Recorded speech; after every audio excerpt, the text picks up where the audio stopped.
Halo sahabat Josjis Porem Srit. Om Brimo si pendongeng datang lagi menemani malam kamu. Ayo duduk yang nyaman. Tarik napas pelan. Kita mulai ceritanya. Namanya Damar, seorang pengamen yang tinggal di kota kecil di Kalimantan. Setiap hari ia membawa gitar tua dan menyanyikan lagu-lagu sederhana di lampu merah. Banyak orang melihat Damar hanya sebagai anak jalanan biasa. Tapi tidak ada yang tahu luka besar yang ia simpan sejak kecil. Dulu, ketika Damar berumur 5 tahun, ibunya menikah dengan seorang pria baru. Pria itu tidak suka pada Damar. Ia menganggap Damar sebagai beban. Dan pada suatu pagi yang panas, ibu Damar dibawa ke terminal kota oleh suaminya. Damar digandeng sambil memegang boneka kecil yang ia dapat dari ibunya. Di sana, langkah ibu Damar terhenti. Air matanya jatuh. Ia tahu suaminya memaksa pilihan yang kejam. Damar memeluk pinggang ibunya, tidak mengerti apa yang terjadi. Pria itu menarik lengan Raras. Sudah, tinggalkan saja. Dia bukan anakku. Raras menunduk. Ia mencium kening Damar sambil berbisik pelan. Maafkan ibu. Lalu ia pergi, tanpa menoleh. Dan sejak hari itu, Damar benar-benar sendirian. Ia tumbuh di jalanan, tidur di emperan toko, mengamen untuk makan. Hingga suatu hari ia menemukan gitar tua di bak sampah. Gitar itu rusak, tapi senar bawahnya masih bisa berbunyi. Dari situlah ia belajar bernyanyi.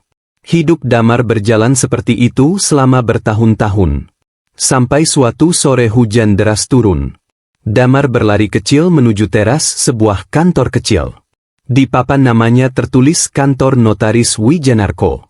Dari balik kaca, seorang pria setengah baya memperhatikan Damar lama. Tatapannya seperti sedang melihat bayangan masa lalu. Kamu sering di sini ya? Damar mengangguk sambil mengusap air hujan dari wajahnya. Notaris itu menghela napas. Wajahmu mirip sekali seseorang yang kukenal dulu. Damar tidak merasa itu penting. Ia pamit ketika hujan reda dan kembali mengamen. Beberapa hari kemudian, staf kantor itu mencari Damar. Pak Wijanarko ingin bertemu. Tidak tahu kenapa, hati Damar mengikuti ajakan itu. Di dalam ruangan, notaris itu membuka sebuah map coklat yang sudah tua. Ia menatap Damar seperti sedang melihat sesuatu yang tidak pernah ia harapkan muncul lagi. Ini milik ayahmu. Damar tersentak. Saya bahkan tidak tahu siapa ayah saya. Pak Wijanarko menunjukkan foto lama. Seorang pria muda berdiri di depan perkebunan sawit luas. Di sampingnya berdiri Raras, ibu Damar, yang masih tersenyum cerah. Nama ayahmu adalah Arga. Ia pemilik perusahaan sawit besar di wilayah ini. Sebelum meninggal, ia menitipkan dokumen warisan agar diserahkan pada anaknya. Ia tidak pernah tahu kamu dibawa pergi dan ditinggalkan. Damar menatap foto itu lama. Tangannya bergetar. Ia tidak percaya seorang yang selama ini merasa tidak punya apa-apa ternyata memiliki masa lalu sebesar itu. Proses verifikasi dimulai. Panjang. Minggu demi minggu. Tes DNA. Pemeriksaan dokumen. Klarifikasi keluarga ayahnya yang dulu sempat mencari Damar. Sampai akhirnya hasil keluar. Dan semuanya jelas. Damar memang benar putra tunggal Arga. Dan satu-satunya pewaris perusahaan sawit yang kini sudah berkembang besar. Damar menangis. Bukan karena warisan. Tapi karena ia akhirnya mengerti. Bahwa ia tidak pernah benar-benar sendirian. Ada seseorang di masa lalu yang sangat mencintainya. Walau tak pernah sempat bertemu lagi.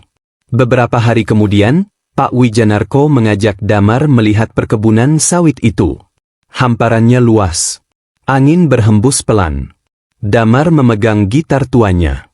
Ia memejamkan mata dan berkata lirih. Ayah, aku ada di sini sekarang. Ia tidak berubah jadi orang baru yang sombong. Ia belajar perlahan. Ia bekerja bersama para pekerja. Ia membenahi sistem perusahaan. Ia membantu orang-orang kecil yang dulu hidupnya mirip hidupnya sendiri. Gitar tuanya tetap dibawa. Karena itu pengingat bahwa perjalanan hidup tidak selalu harus indah. Tapi tetap bisa membawa kita ke tempat yang semestinya. Sahabat Josjis porem srit. Kadang hidup terasa tidak adil. Kadang kita kehilangan orang yang seharusnya menjaga kita. Tapi Tuhan punya cara lain untuk menunjukkan jalan pulang. Om Brimo pamit dulu. Sampai ketemu di cerita berikutnya.